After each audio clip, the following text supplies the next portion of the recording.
So in the classroom, following on from more focused lessons all about children's rights, I would have initially had like maybe a series of lessons we are learning about children's rights and focus on different articles. Taking that forward now, we're looking at each class making links across the curriculum where their lessons that they planned feed into children's rights and make sure that they're making those links explicit. If I was teaching a lesson and we were talking about the children's health and well-being, for example, when we're talking about a growth mindset, we could, as part of that, as part of those discussions, talk about children's rights, their right to fulfil their potential, their rights to an education that allows them the chance to express their artistic abilities and all of those things. Just looking for any links to articles throughout. Also, when we're looking at children's health and well-being, last week during Health Week, part of that we had health and well-being lessons about children's mental well-being and their mental health.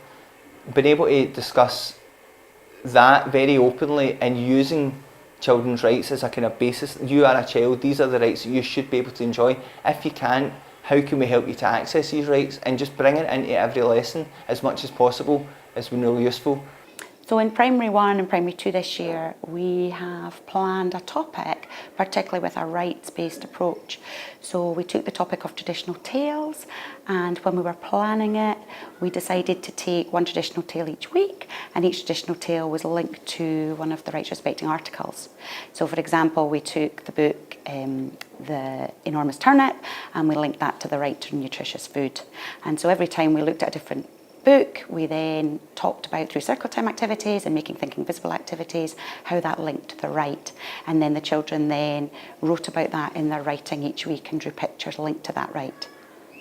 So across the school we were looking at the issues of plastic not being fantastic in terms of locally and globally.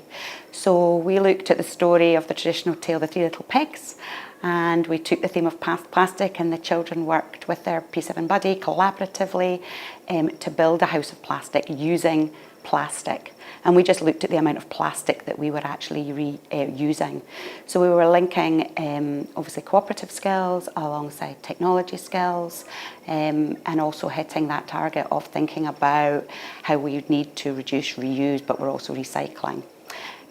We then took that further and then looked at good plastic and plastic that you can reuse as opposed to plastic that we all throw out and spin. And across the school we then took that to a further step forward and looked at how children in their packed lunches can reuse plastic. So rather than bags of crisps in bad plastic which has to go in the bin, crisps were brought in recyclable tubs, and we had a Plastic Free Friday, where children were encouraged to come in only using good plastic.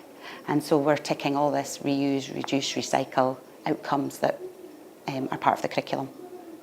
So it allowed us to tease the rights out through something that they were familiar with and then take our learning further into something that was unfamiliar. So we've introduced a new planning framework so that when we are developing our interdisciplinary planning for our term, we think about how the rights are going to impact on that. And not only do we write maybe down the activities that we're going to be doing and the E's and O's that we are meeting, but also the articles that we are actually covering, so that when we are teaching the children, we are able to back up the knowledge that we're imparting with the children with the article that supports that.